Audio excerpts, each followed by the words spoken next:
Hi, Ashley here with HeartHookHome.com, and today we are learning how to fix a dropped stitch when you are working Tunisian crochet in the round. This is a very specific skill set and a very specific fix, but if you are in the midst of a project and you're about to frog hundreds of stitches, this will save your life.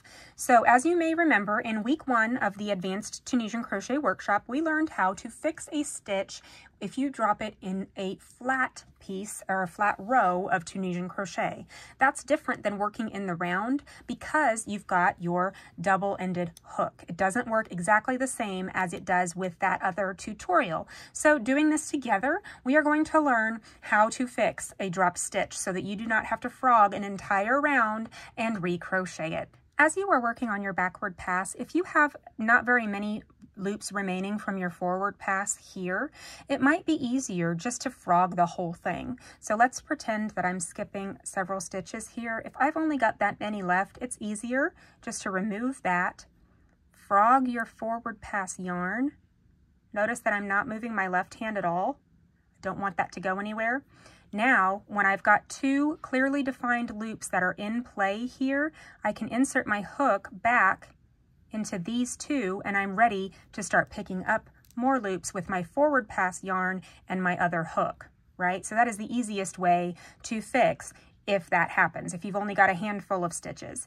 If you've got an entire round of stitches, that's a whole nother story. Let me add a bunch of stitches to my cable and we will fix that together here in just a moment. Now that I've added an entire round of stitches onto my cable, I am ready to start my backward pass. I'm going to go ahead and slide my hook onto that side, and we are going to intentionally drop some stitches. Let's say that I am just crocheting along and I drop a stitch or several stitches. We'll do as many as we can, right?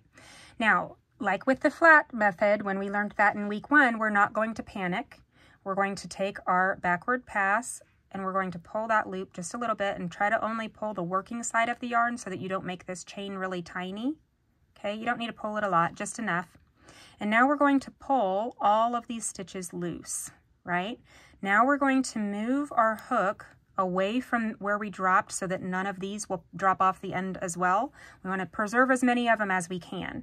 So I am going to, you can either use the other hook that's attached to the other end of your cable, which can be kind of cumbersome. So I choose to use a separate hook. This one is a slightly smaller hook. I find it easier to wield when it's slightly smaller than the hook that we were using. First thing is I'm going to find this right here. I'm going to very carefully turn this over. I'm going to, let's get situated. That's coming out of there. We've got our backward pass here. We're going to insert our hook into this big loop that we just pulled up, make it good size. It doesn't really matter how big this loop is right now. Now, we've got all of these stitches that we dropped. We're just going to pull them up just like we did when we tried this in the flat, when we worked in flat rows. We're just going to pick up these stitches the same way, a little bit on the loose side, using the yarn that we dropped. So we are just picking up maybe skipped or dropped stitches. When you get down to the end here, it's a little bit tedious to get the loops to lay correctly. Not too bad, but just mindful, right? Beautiful. So now that I've picked up all of these dropped loops, it's time to put them back onto the hook. So we're going to find our hook, push it back down,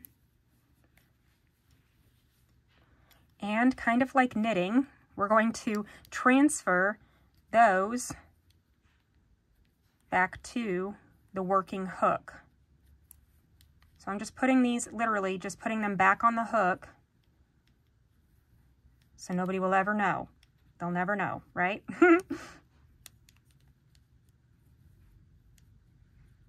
When you get all of these back on, go ahead and take your extra hook and set it aside. And now you're ready to pick back up with your regular backward pass.